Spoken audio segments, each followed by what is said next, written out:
Oh, sorry. I didn't know we were live. I just saw that record button here. Actually, there's a tiny spider that was just walking behind my webcam, and I thought maybe it's time to use this thing and see what that tiny little guy is up to and keep a closer eye on it.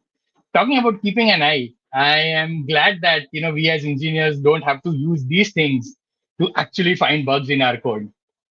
But imagine if we actually had to use one of these things, going through your code base, logs, and just, figuring out where the bug is. So be creative. Tell me, what do you think? How do you think the world of software would be if we had to actually use one of these to find bugs and issues in our applications? Now, I've already given a lot of hints in terms of what we are actually going to discuss today. But if you still not got it, well, this is what we are discussing today. Hi, everyone. Good evening and good morning. Welcome to another webinar. I am Atul, your host, also the Senior Developer Advocate at InfraCloud. Today, we are going to be talking about designing observability and monitoring as platform engineers. Now, over the last 7 or 8 webinars, you have seen us discuss a lot about platform engineering. And what we have realized that while we spoke about a lot of different technologies, tools, and platforms over the time, there is one thing that actually essentially helped us to be more productive, and that is observability. And that we thought is one of the things that we would want to touch upon in today's webinar. Now, before we move on, I would like to remind you that if you all are joining in for the very first time, or if you have missed any of our previous episodes, you can go and watch these episodes on YouTube. So all you have to do is scan the QR code that's on your screen and go ahead and watch the previous webinars that we have done. And trust me, you will find them exciting. Now, with that out of the way, I think by the time you're seeing this and the previous webinars that you have watched, you know that I am probably not alone here today.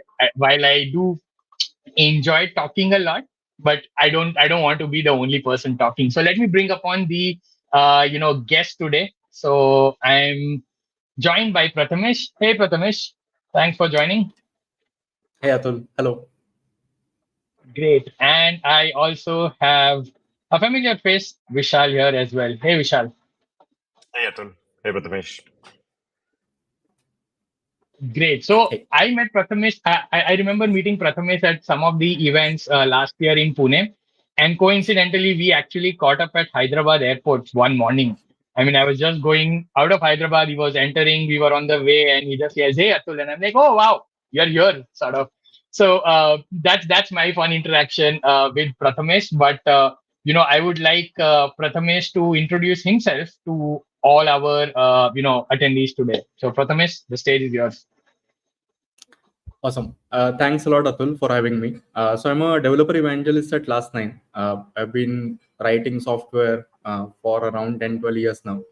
And recently I've been dabbling into evangelism, talking about observability, monitoring, how it relates to platform engineering as well, how it relates to site reliability engineering. I maintain some side projects like SRE stories, where I interview folks from the SRE community and share their story as a blog. I have few other side projects with respect to observability wiki, as well as few GitHub projects. So I'll share those links later. But happy to be here and looking forward to the discussion today.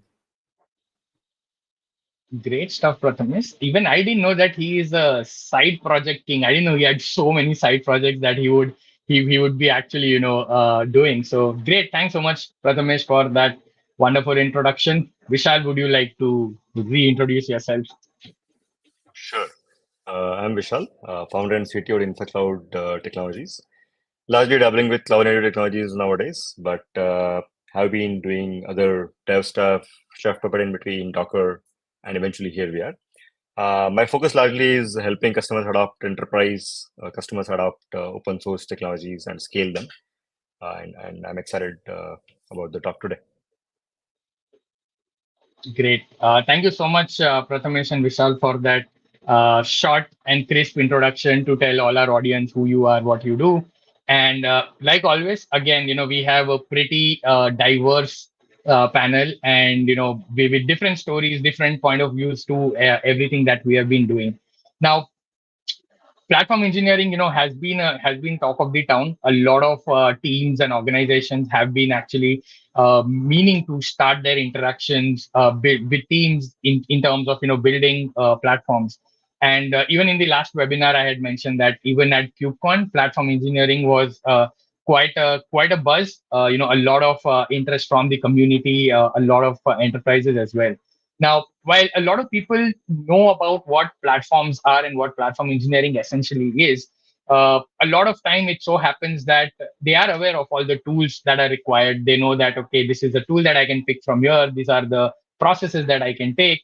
But then when it comes to actually gluing things together, or finding that first step, the stepping stone, as they say, it's actually really difficult when you have to implement it. And that is where we realize that gap, and we have been interacting with our customers, with the community at large, to understand what their understanding or knowledge of platform engineering is, and then try to help them to excel at platform engineering. And one of the steps that we took to do this was to come up with a platform engineering reference architecture ebook.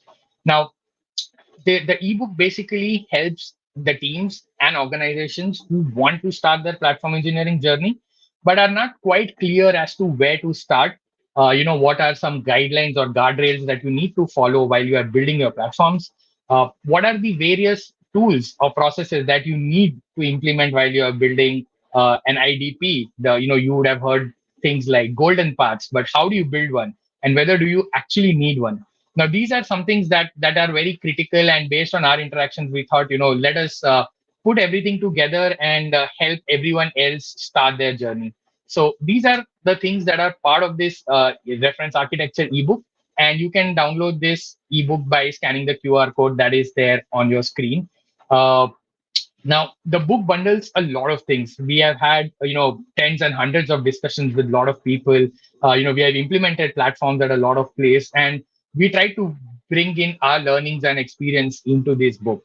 Now, as they literally say that, I want to pull a leaf out of this book. One thing that I would like to discuss today is the AAA framework that we have presented in the ebook. So whenever you talk about platforms, one of the common things that you will come across are capabilities. Now, capabilities are essentially the services that your platform provides your developers. So, there are certain set of services or capabilities that a platform should have for developers to complete their task or be more productive. So what we did as part of this ebook was we tried to bucket all these capabilities into three different buckets, which is develop, consume, and discover. So develop are all the services, capabilities that a platform provides, which are consumed by the developers directly to build a platform. So you can see things like service templates, workload specifications, progressive delivery or testing infrastructure. These are the things that developers actually need to build their service. Now, while they're building a typical service, there happens that there are a lot of third-party services that they might be using to build that service or an application. Let's say things like message queues, or you talk about database services. Now, these are something that are consumed, and hence these fall into the consume bucket.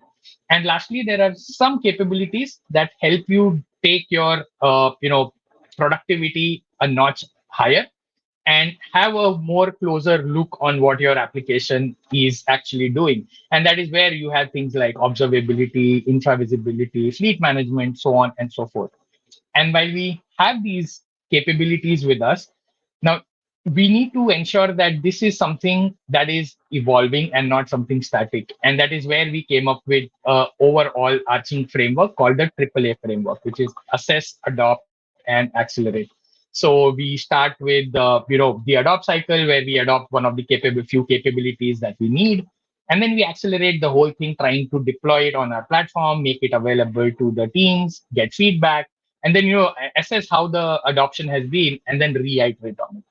So this AAA framework is just one of the things that we have discussed in the ebook. So to know more of everything that we have been doing around platforms and what we have discussed, all you have to do is go and get that ebook.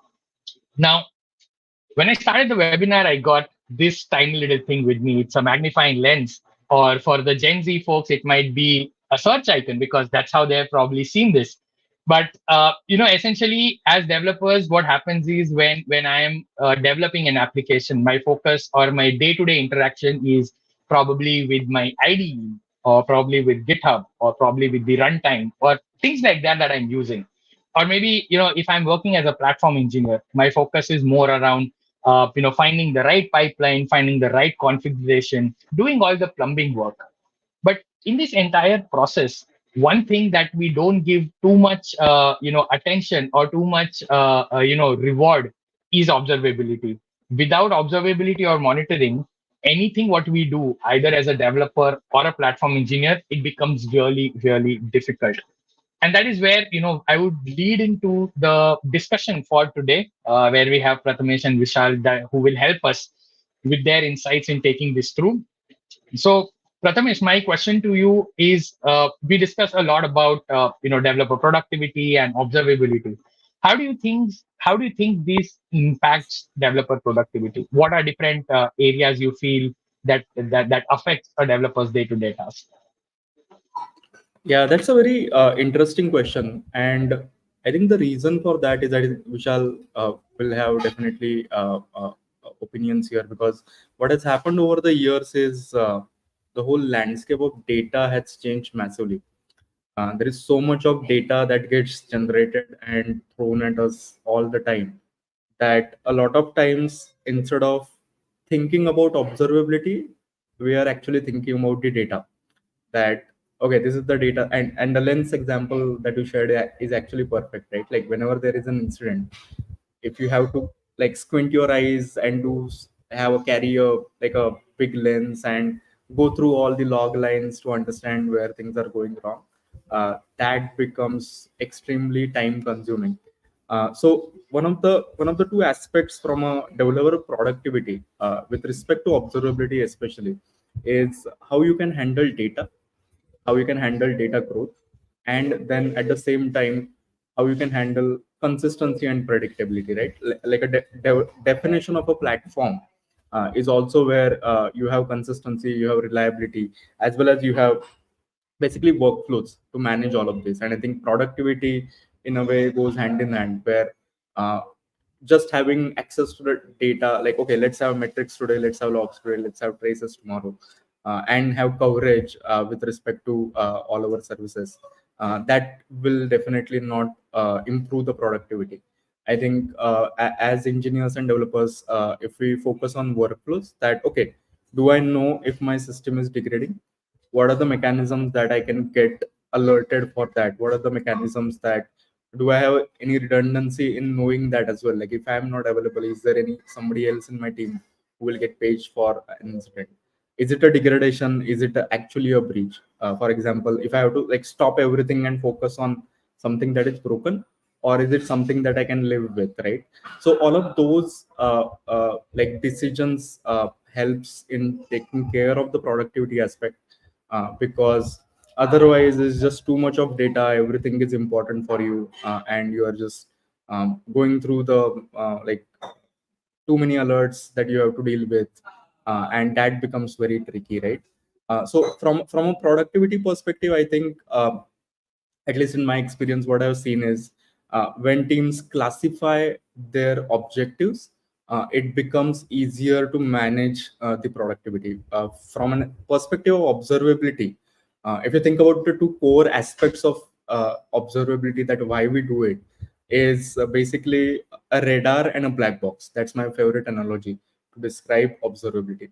A radar is needed because you want to understand what is happening in real time, so that if something is getting degraded, you can mitigate that incident. Because anytime you are facing a problem, or you're seeing that something is degrading in the system, the first reaction, if it is that okay, let's fix this, by the time you fix this, the customer might have already left your platform, right? And which is not good, because ultimately all our aim is, or all our goals are to provide a better customer experience. Which means that if we know that something is going wrong, then first reaction should be that okay, let's mitigate this, right? Let's isolate the problem, let's do the proper customer communication, and solve and mitigate the problem. We always have a black record, like a flight recorder black box, which we can use later for debugging, which will have access to all the information, which can actually help us write an RCA, which can help us find out the exact cause and fix it. But essentially, if we look at how we approach the incidents, how we look at the whole uh, data from a perspective of outcomes rather than just having coverage or just looking at signals of observability, like they're called, I think the first approach is much better, right? And a lot of times observability is considered as like a real-time activity which is only on call, that there are certain alerts, there are certain Grafana dashboards, there are log streams that we have to look at, and that's it, right?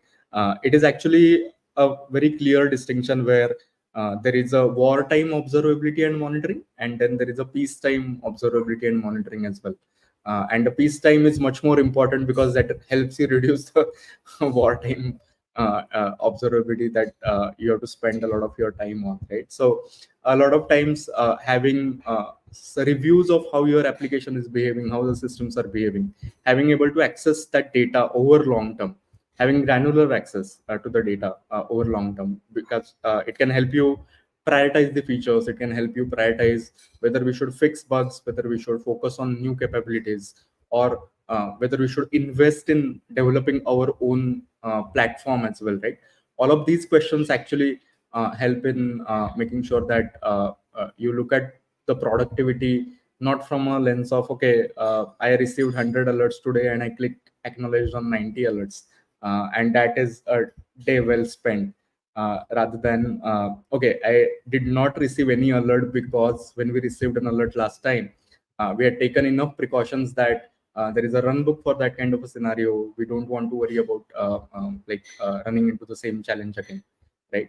So I think it is slightly different from looking at it from a data perspective versus outcome perspective.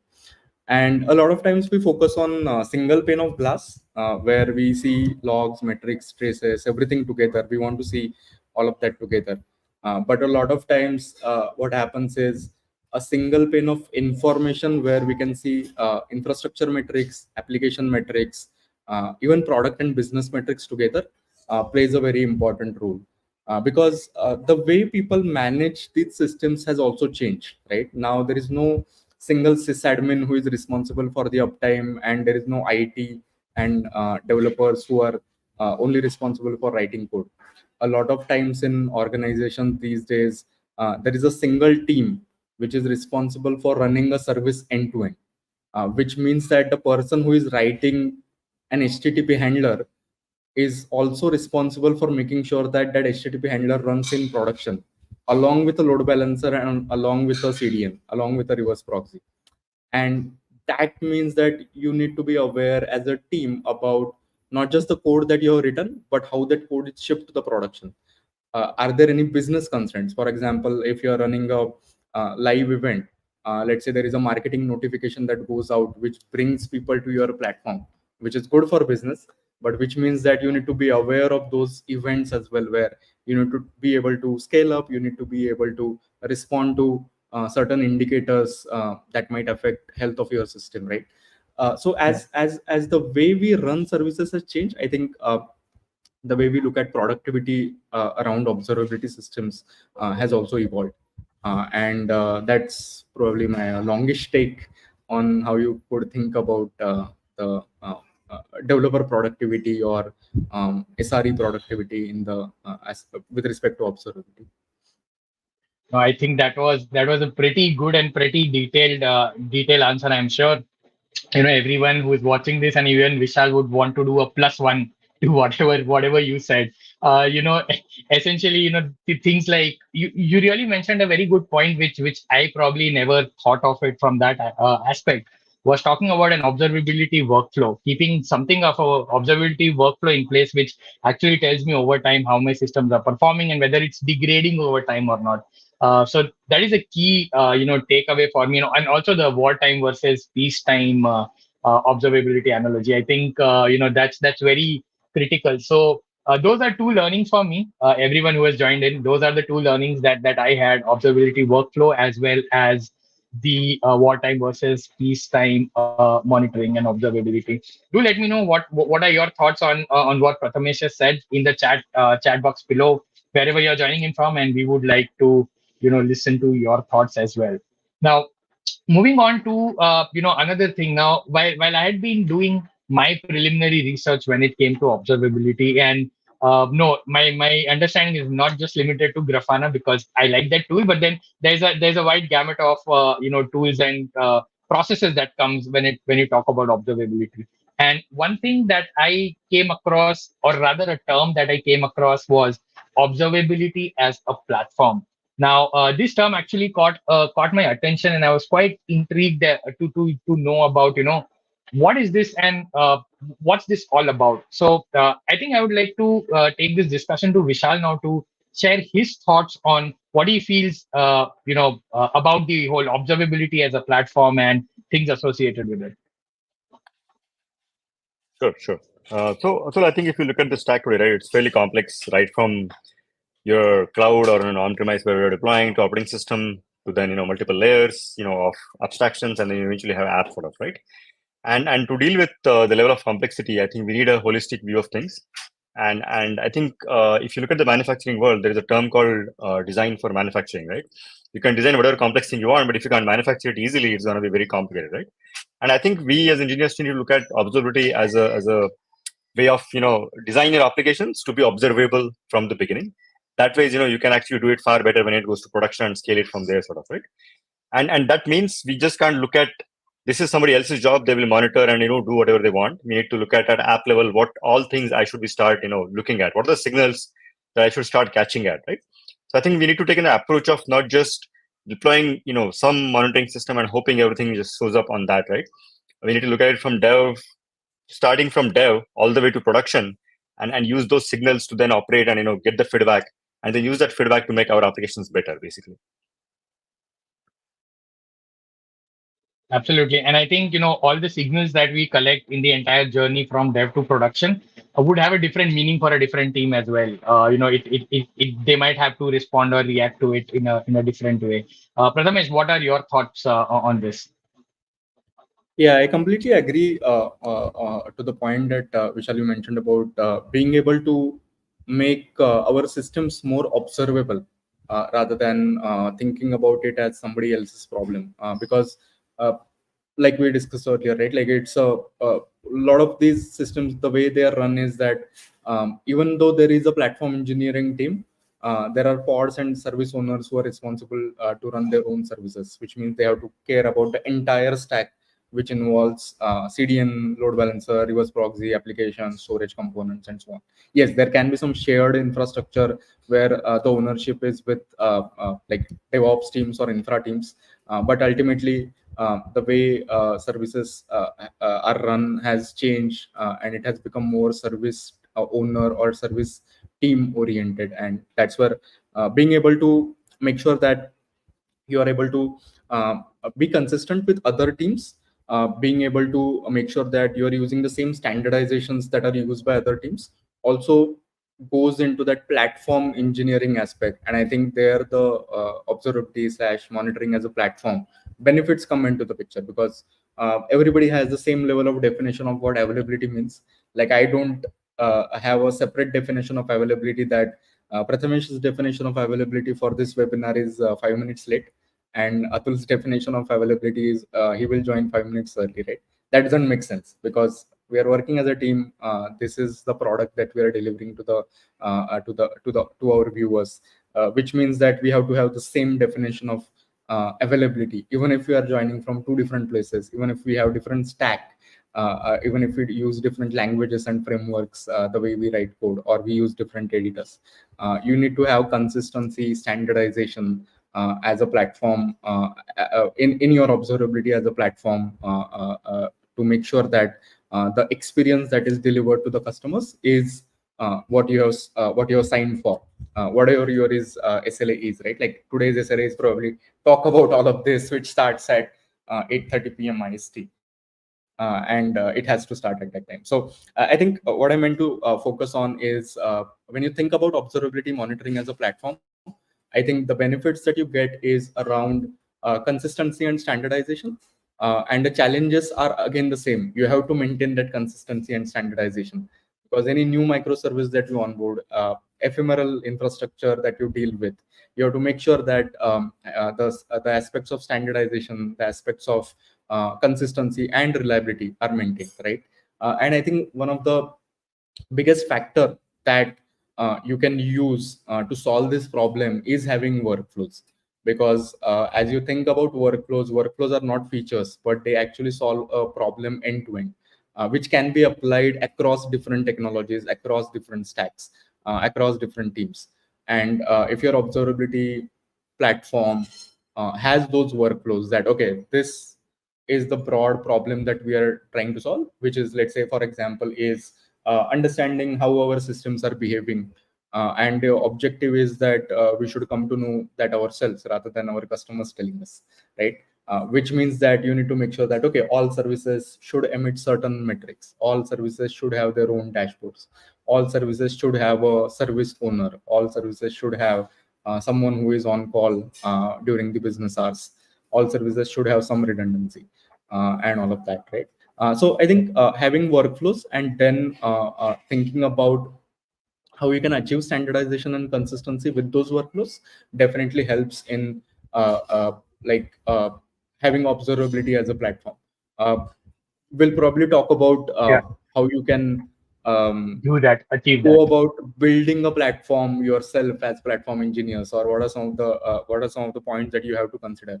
But I think the biggest 3 points that I would say somebody should consider is like RCA, right? As SREs and DevOps engineers, RCA is something that we are used to, but reliability, consistency, and actionability of everything that we do with observability as a platform, that will definitely help us in making sure that it is meeting the business goals that we are striving for. Interesting. So, I think Vishal started on the right note, talking about teams, standardization, consistency, and then you talking about getting the workflows right into the mix. So I think it's a pretty interesting mix of things when you talk about observability as a platform. And even I have spoken a lot about that. It's not just about tools. It's a lot about getting the processes right. Like Prathamesh spoke about each service having an owner, each service having a person defined, or a process defined on how it should move.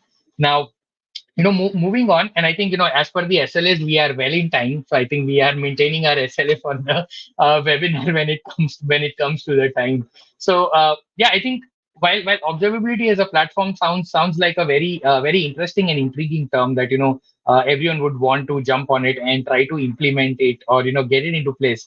Uh, Essentially, what happens is that when you actually get into it, you realize that hey, it's far easier said than done, because that there are a lot of complexities which are involved when you are approaching something of that scale and that complexity. So Vishal, I mean, since you have seen a lot of probably deployments and things happening at huge scales, what are some challenges that you have observed that teams and individuals should keep attention to, be wary of?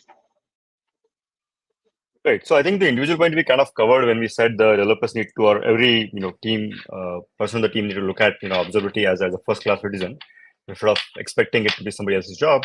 I think what I've seen at organizational levels is a couple of different things. I think there are the statistics. The cost of observability is between like 8 to 10% of the cost of compute and stuff like that, right? And that is not a small cost. It's a huge cost that companies end up paying. So any small optimization you do there is going to be a huge impact on your bill. And I think post COVID, post ZIRP, everybody's eyes are on the dollar bills. So I think that's definitely one of the big concerns. The other thing I have seen also is whatever works at one scale just doesn't work at another scale. So I have seen companies starting to use like a SaaS platform at certain scale, but then move back to a managed, self-managed kind of observability stack at some point in time. And then after they cross another certain scale, they just can't use the same product that worked for the previous scale. So it's a completely different spectrum of companies I have seen. And I have seen one company kind of go through almost 3 platforms or tools, whatever you want to call them, throughout their journey of scaling the organization, basically, right? And I think knowing these signals, knowing what is working and what is scaling at what point in time is a little hard, because it's very contextual. There is no simple formula that if I get to this point, I should be using this kind of thing, right? And then obviously the classic decision of build versus buy. You cannot build everything for every scale, but sometimes you just want to buy and start at some point in time. And again, as I said, there is no straightforward answer, unfortunately. So as an organization, to figure out those points and to make that right switch and continue to scale whatever makes sense are probably the biggest challenges, I would say, today in observability landscape that I have seen it with customers. I think Vishal has actually gone through the previous webinars before answering this, because even in the previous one, he had mentioned that context is very critical. We spoke about platforms, and that's when he told that the context within an organization for a platform actually changes over time. So, when the team is small, there might be a different context to a platform, and when the team becomes larger, that's when your platform also evolves and the context completely changes. So I think that's a very good continuation, sequel to what we have done in the previous webinar. Prathamesh, what are your thoughts when it comes to some challenges in building and maintaining such platforms? Yeah, that's a very interesting question. And if you look at the whole definition of a platform itself, right, like how CNCF platform engineering paper describes it, I like one term which explains it beautifully, which is golden paths and paved roads, right? You're providing a framework to people where there are standards that you can rely on, which can help you achieve the objective that as a group or an organization that you're looking for from an observability perspective, be it service uptime, be it platform uptime, be it providing certain SLOs and SLAs to your end customers, to other teams within the organization, right? But golden paths and paved roads is, I think, a beautiful definition of how you can think about building such an observability slash monitoring platform, because it takes care of making sure the aspects about standardization, consistency, reliability, and actionability are taken into consideration while building these platforms. In terms of challenges, I think, Vishal, you rightly said about the cost of observability is pretty huge. I have a breakdown of that cost, the way I would like to call it, where C is the cardinality, O is the operations, S is the scale, and T is the toil. Now, very similar to how you have a cap theorem, you may not have all the three at any point of time, all the four at any point of time, but you may have 2 out of 4, which can tilt your decision or influence your decision whether you want to build something on your own, or you want to basically like have something which you can use off the shelf from a managed service perspective. But essentially, the challenge in building a platform boils down to how you manage the data, because almost 70-80% of all of these telemetry data is unused. You emit it in the hope that it will be useful someday, but it is never queried. And I mean, we have stats around that. Like, a lot of our customers also emit so many metrics which are unused, but they have to be stored. While storage is something that is not a problem, because you can store data as much as you want. You can keep adding the data to the storage. Effectively, when you start querying the data, that becomes a challenge. And that's where when you're building your own platform, maybe based on open source tools, you have to take care of understanding what your query patterns would be. That are your query patterns going to be, let's say, only 2 weeks, which is live debugging in a way, right? You don't want operational data to be available beyond 2 weeks, which is great, which means that you can cut down on some of the reliability aspects of this platform. You don't need to worry about having this data available all the time, which means that you can perhaps cut down some of the costs in maintaining the storage components, right? That is something that can influence the tools that you use in making these decisions. Give you an example of, let's say, monitoring system Prometheus, very popular, right? By default, retention is 2 weeks, which is great. But if you want long-term data, then open source ecosystem has tools like Cortex, Thanos, Mimir that you can use, right? Which means that now you can have not one problem but 2 problems. You have to manage Prometheus as well. You have to worry about managing Thanos as well. You have to worry about managing the entire platform as well. So it's not just that with every added capability that you are adding in your observability platform, you have to worry about, as a platform engineer, you have to worry about maintaining that as well, right? And sometimes that also plays a very important role in terms of making a decision whether you want to build it yourself or whether you want to buy it. Do you have enough experience in maintaining these platforms? Do you have enough scale to even warrant building an observability platform? If you're just starting, probably just use something like New Relic, Datadog as a free plan. That was my way when I started, right? I was writing Rails apps. It was pretty easy to use a Heroku add-on for Datadog or New Relic to get started, because that used to solve the use case at that time for a dummy app or a play app, right? But as your needs grow, as you have to provide customer experience, then it's important, we have to worry about taking some of these decisions based on facts rather than just our opinions. And those facts can be, okay, what are some of the retention policies that we have, what are some of the promise SLAs that we have that can dictate our decisions in terms of how you go about building the platform. One of the cool thing is that if you are promising 99% SLA to your customers, your observability platform has to be more than that. It has to be at least 99.1, because otherwise there is no guarantee that you will be able to compute 99%, right? Interesting. It also, Interesting. yeah, boils down to like redundant tasks and so on. I can go on. Yeah, there is a lot of stuff that I can talk I about this topic, but I know we'll that take I it think next. I'm sure that if I'm doing something on observability specific in the future, probably I know whom to reach out to do a series of a show here. But then you said a very good thing, and as a host of the webinar, I have some powers, and you can see that power scroll on your screen. I really like the line that Prathamesh told, that we configure metrics to hope. Sorry, we configure applications to emit metrics in the hope that we would use it someday. And for some reason, it just struck me. So thanks so much, Prathamesh and Vishal, for that insightful, discussion around the topic.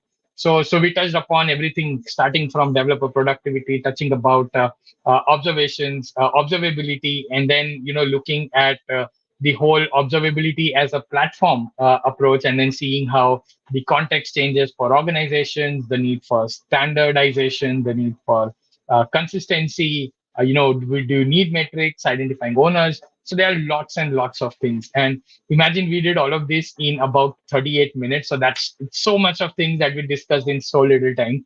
And I'm sure there's a lot more like Prathamesh told. So we'll move on to the next section of the webinar today. And this is where we are actually discussing about one of the solutions, which Prathamesh brings to the table, which can, help address some challenges or improve our understanding about observability at a large. So, Prathamesh, over to you. Perfect. Thanks a lot, Atul. So at Last9, we are building tools for solving some of the challenges that we discussed today. And we look at the whole observability space from the lens of monitoring versus debugging. Atul, we can move on to the next slide. We discuss about this slightly, right? Monitoring is all about having a radar which tells you that what is happening across your system, across all the components, all the services together. This information has to be real time, because only then the radar is useful. If you're like getting hit by a enemy aircraft, and your radar shows that to you after half an hour, by that time you're already gone, right? So radar means that you need this information in real time. This information needs to be available across all the components that you're looking at, which can help you understand where threats are coming from. At the same time, there is debugging, which is all about flight recorder black box. As we had discussed, you have granular data. You need to use that data for finding issues and finding the root cause of the incidents. But very interestingly, how that is used in the aspect of observability is what we'll see on the next slide, where what does monitoring is used for, right? Is to know what is broken, where it is broken. Is it my service? Is it my application code? Or is it a load balancer? Is it a CDN that is having a problem? Is it Cloudflare that is having an outage, versus it is my DNS provider that is having an outage, which can be Cloudflare in both the cases. But yeah, just that example, right? And the North Star here is MTTT, which is mean time to detect what is going wrong. Monitoring is best served by metrics and events in the context of telemetry data. In case of debugging, the questions that we ask is, what is the root cause? What's the fix for this? Can we fix this? And the North Star there is mean time between incidents. So over time, your objective is to basically elongate the time between incidents, increase the MTBI, which proves that your platform is resilient to failures. You don't run into same failures again and again. But that is only possible if you have a lower MTTD, which can help you in isolate issues faster and make sure that they don't happen again and again. From a debugging perspective, logs and traces are useful. From a monitoring perspective, metrics and events are useful. At Last9, we are a monitoring platform. We have a high cardinality metrics and events warehouse. We can move to the next slide. And that is where Levitate, our managed time series data warehouse, comes into the picture. Now, if you look at the whole monitoring space, it is instrumentation, ingestion, storage, query, and alerting, right? And as we discussed workflows earlier, at each of these stages, there is a workflow that can help engineering teams and DevOps teams to manage their data effectively. Instrumentation these days is a solved problem. You have open standards like Prometheus, Hotel, StatsD, and all of that. We are compatible with all of those open standards, which means getting started with Levitate is pretty easy. You can use one of the existing integration and start sending the data. But the real challenge happens in data management itself. And that's where at the ingestion layer, we have a streaming aggregation pipeline, which can help you create different streams of data. And I will show that workflow today, how you can go about it. But these streaming aggregations help you in terms of managing metrics by creating new metrics, by splitting metrics into different shorter streams of data, depending on which particular labels that you want to focus on. For example, an application team is not really interested in what is the K8s pod or container that is running in. They can just get rid of that label and only focus on the data from a service or a tenant perspective. At the storage layer, we have automatic data tiering, which can solve for use cases such as I want to have wartime as well as peacetime data. Peacetime for capacity planning, larger analysis of how the system was behaving month on month or year on year, which can be solved from cold tier. A blaze tier for wartime activities like alerting, where you want to run alerting on a separate path altogether without worrying about how many users are currently watching dashboards and so on. So we have automatic data tiering at the storage layer. On the query layer, we are PromQL compatible, which means you can get started with the same PromQL Grafana interface pretty quickly, and you can create access policies for specific tiers. All alerting workloads should be served from Blaze tier. All Grafana workloads, dashboard workloads should be served from hot tier, effectively solving for read traffic shaping.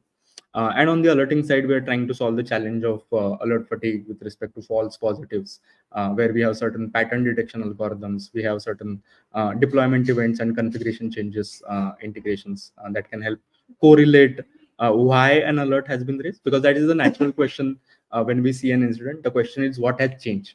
Once you identify what has changed, we already have a lot of background information about how to fix the incident, because we have seen that in the past. We are aware of the code, we are familiar with our systems. The tricky question is, okay, what had changed that had led to this? And this events integration helps with that. We can move on to the workflow that I wanted to show. To the next slide. Perfect. I spoke about high cardinality and streaming aggregation. I think that is one of the problem that a lot of engineering teams face. An answer to high cardinality today is that it results into too much of cost. Let's just drop that data. But here I have an example where on the left hand side, you see the cardinality of a metric, which is 900K, I think 90K. And in the second panel, we see the cardinality of a metric which is streaming aggregated, which is just 273. And you can see the definition of that aggregation rule, where I'm not really interested in all the other labels. My all queries dashboards are based on just the service and tenant label. I can define the streaming aggregation on Levitate without changing instrumentation. My data will be aggregated in real time, so that I can set alerts on this. I can set dashboard. I can use it in dashboards as well, right? And Levitate will take care of running the streaming aggregation in a performant way. This is really the superpower that we power platform engineers and our users with, which helps them in managing their data effectively, and which can unlock different use cases such as not just getting limited by what you can get out of infra monitoring, but also do application monitoring, product level monitoring, or even tenant level, business level monitoring as well. So this is just a quick glimpse of the workflow that I wanted to talk about with respect to how you can manage cardinality with Levitate using streaming aggregation. There are a lot of other things that we do to manage cardinality as well. You can find more information about that on our product. Atul, you can go to the next slide. Yeah, so go to app.lastline.io or lastline.io and learn more about what we are trying to solve. That was pretty crisp and very to the point in terms of what the actual problem around observability and the data is. I think like you rightly mentioned, the only when you have data which is clean, which is coming from correct sources, only then is your platform, or sorry, the observability platform that you're building, or a tool that you have, or a monitoring tool that will give you accurate results. So thank you so much for showing that workflow. And I think Akshay was joined, he actually showed it. He also liked the session quite a bit. So thanks, Prathamesh. Thanks, Akshay. I'm glad you liked this session. Now, I do see there is a question from someone in the chat. So I'm bringing up Vishal again here. And let me see what that question is. I'll probably bring that up on stage as well. And we have, yeah, so here it is. So we have Melvin, who says that platforms are the rage nowadays. It pretty much is. So is DevOps dead yet? That's a question I get a lot of times, or maybe after the platform is built. So Vishal, what are your thoughts on this? Is DevOps dead? I think all of us in the industry are aware of the hype cycles, and things do go through their own rage, for lack of a better word, unfortunately. I think platforms do have value for a certain size and a certain scale of engineering orgs, basically. I think we touched upon this in a couple of webinars ago. If you're a small team, a good README on your GitHub repo is your platform. You don't need a whole lot, frankly speaking, right? But if you're running a software engineering org of, let's say, a few hundred to a few thousand people, I think there is value in that. I don't think DevOps is dead. I don't think DevOps is not going to be dead. COBOL is alive and kicking even now. So we live in that world, I guess. Yes, I totally echo the thought that you mentioned, that the requirement of a platform actually varies based on your team size, whether it's important or rather required, necessary or not. For a larger team, it might be absolutely necessary. And that was one of the points that we were actually discussing at the platforms working group as well. That at a point in time, you actually want to just have a TPV, which they call as the thin platform, or just a minimum viable product, which could be as simple as a script. It could be as simple as a wiki doc, because that is the requirement for that team at that moment. But only when you scale is when you realize the true benefits that a platform brings. So I hope, Melvin, you got an answer. While platforms are here to stay, DevOps is not going anywhere.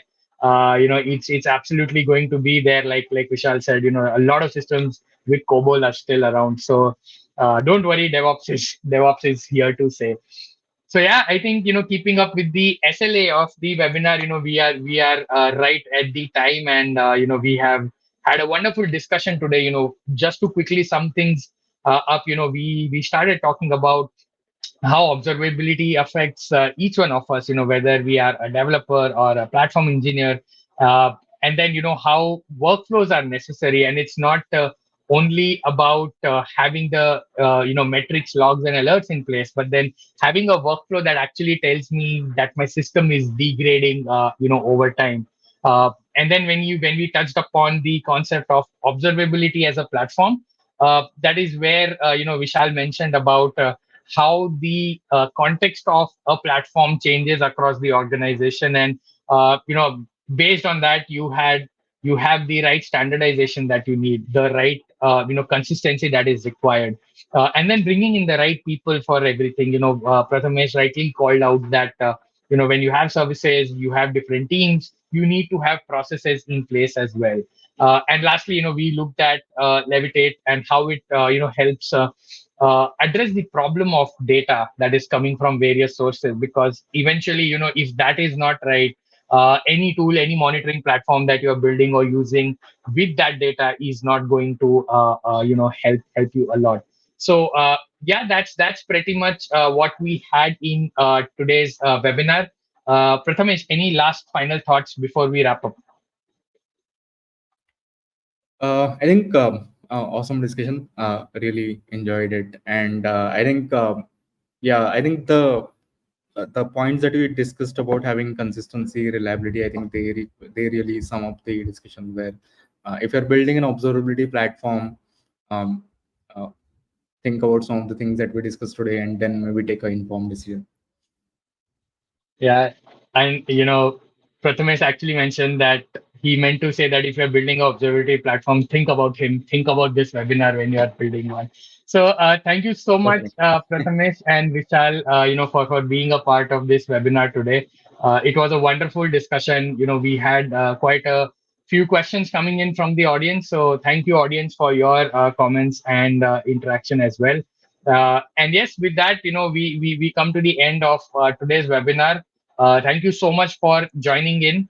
And once again, if you or your team is planning to build a platform or want to learn more about platforms, do check out our ebook. You can, download that by scanning that little QR code there. And we would be coming back again with another wonderful session on platform engineering. So keep your eyes on our social media channels. Follow all of us, and yeah, we'll see you again around next time. So until then, have a good time, have a great day, and I'll see you on the other side. Until then, bye bye.